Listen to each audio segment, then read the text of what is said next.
What's going on, everybody? Millennial Family Man's here.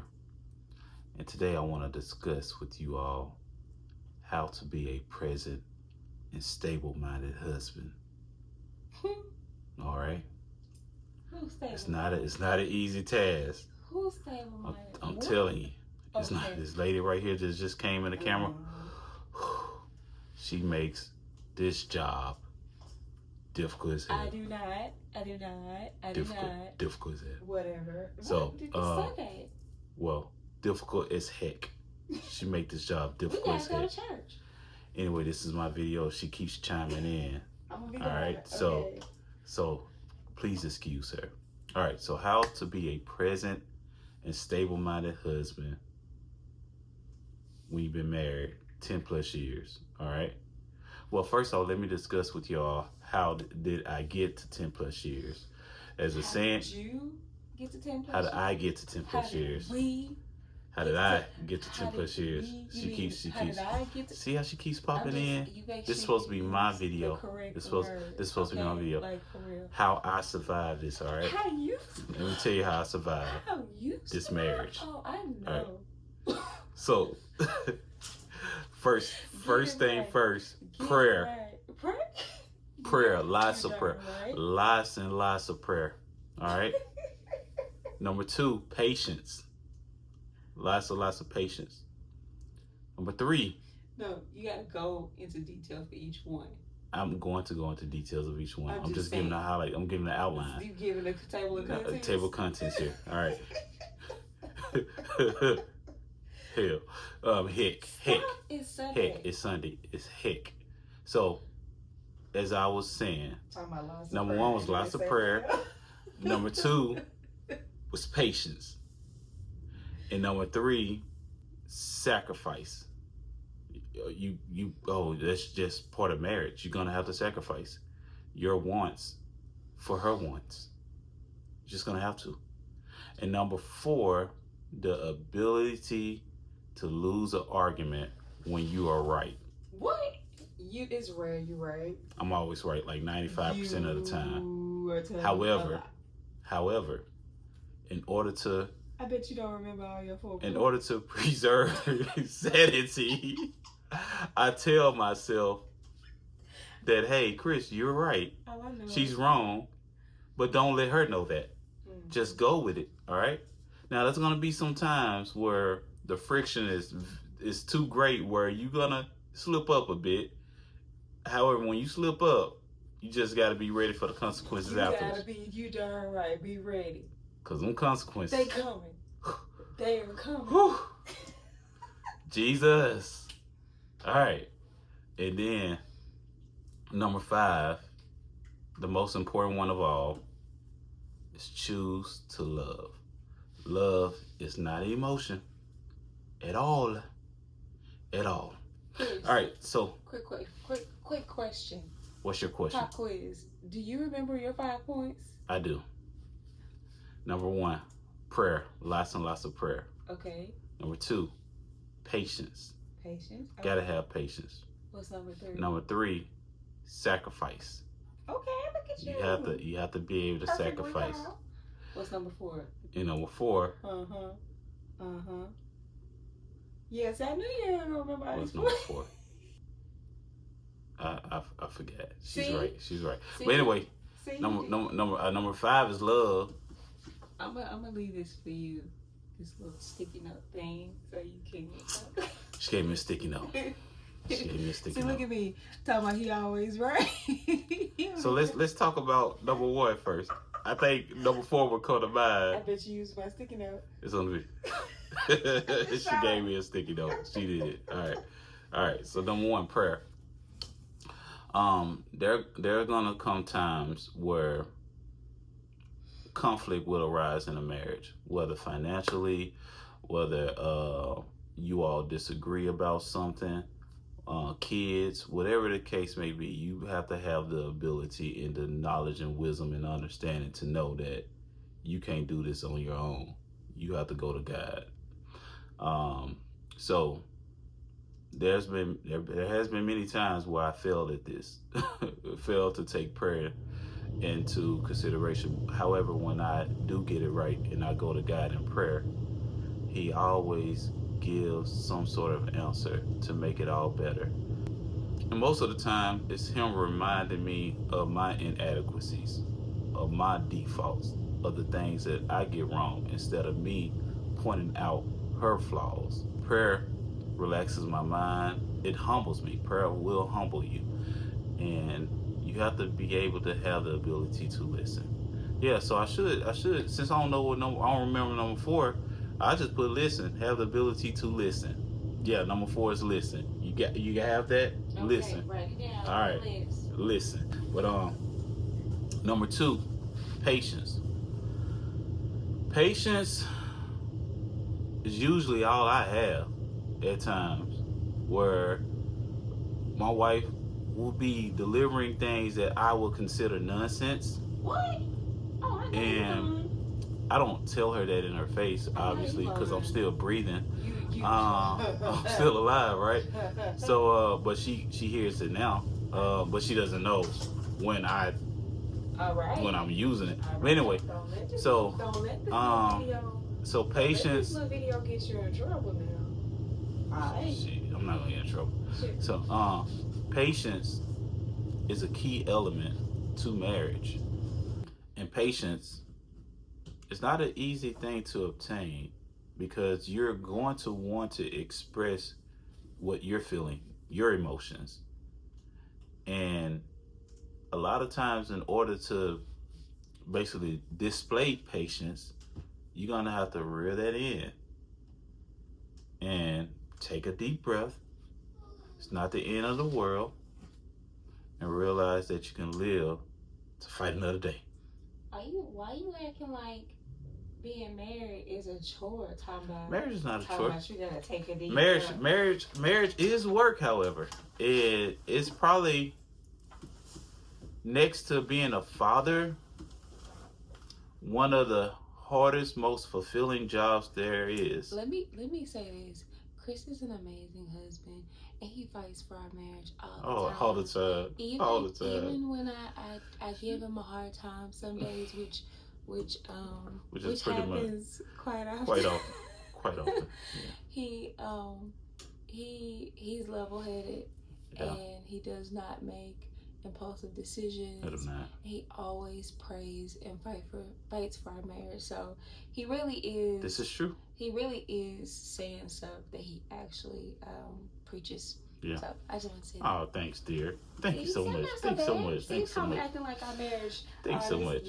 Like you gotta put on a shield. See, that was very kind of her to do that, right? See, say that. Next point, number 3, sacrifice. This is probably the one thing that gets a lot of couples in trouble. The inability to sacrifice, because we all have wants, we all have needs, and I always say the first sin that is revealed to us when we're born is selfishness. If you battle selfishness, you gonna have an issue with sacrificing your wants for hers, your needs for hers. For example, it could be something as simple as going to a restaurant. My wife loves going to a specific restaurant every Sunday. And it's okay. The restaurant is just okay with me. But she loves it. Absolutely loves it. And I will make recommendations and say, hey, baby, let's try this restaurant this Sunday. And she would dismiss it and say, no, I'm not feeling it. My wife is an individual that doesn't like to try new things. So when she finds something she likes, she usually want to stick to it. So one Sunday, I had it on my mind, okay, we're going to go to this restaurant. That's final. That's it. End of the discussion, right? Obviously, she said, no, I don't want to go there. You can go and eat, and I just take the kids to the restaurant that we always go to. Now, I had a decision to make at that point. Wait, hold on. You making me sound terrible. Okay, so pause. Tell why I like going to this restaurant. She loves the affordability, and she loves... Thank you.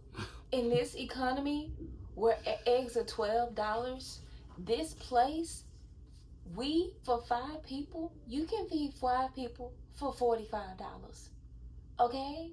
That's why we go there. Because the restaurants you want to go to, the total be like $90, right? It's not always true. No, it is true. Tell the truth. No, tell the truth, because you won, and I was like, yeah, Chris, we can go to this steak restaurant. Whose example is this? No, I'm just telling you because you making me seem like I'm a selfish person. I just want you to know why. Did we go to your restaurant one Sunday? What happened? How much was the bill? I don't remember. Oh no, I remember. The bill was almost $100, wasn't it? And you over there looking crazy with that ticket. You like, dang, this was a lot more than I thought. I was like, this is why we go to the same restaurant, because it's good and you can feed 5 people, because we got a family of 5, for $45. That's why we go. I love it, but that's why we go, because of the price. You see what I just did here? I just showed and demonstrated patience and also sacrifice at the same time. See, what I wanted to do is interrupt her and just push us to the side. However, I saw that she wanted to get that off her chest, and she may even needed to get that off her chest. So what did I do? I sacrificed my wants for hers. See, prime example.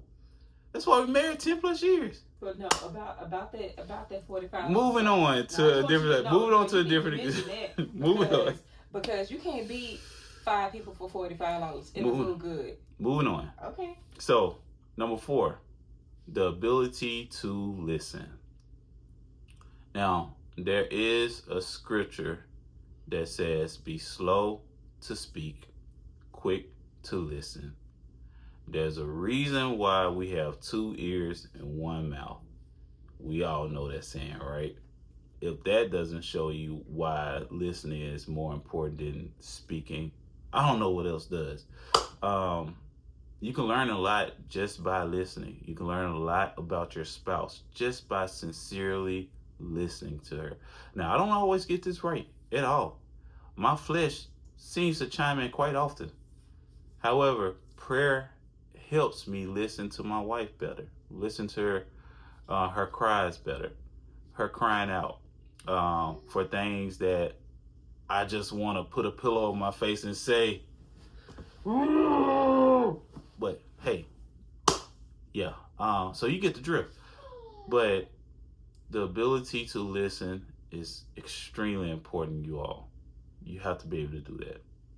Now, last but definitely not least, is love. Love is patient. Love is kind.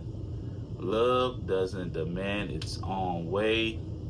It's always seeking the best out of the other person. And it's everything that I described prior to love is part of love, right? You have to choose love. A lot of times we get love mixed up with affection, having that emotional connection. Now, all these things are great. They are a benefit of love. However, love is not an emotion. Not at all.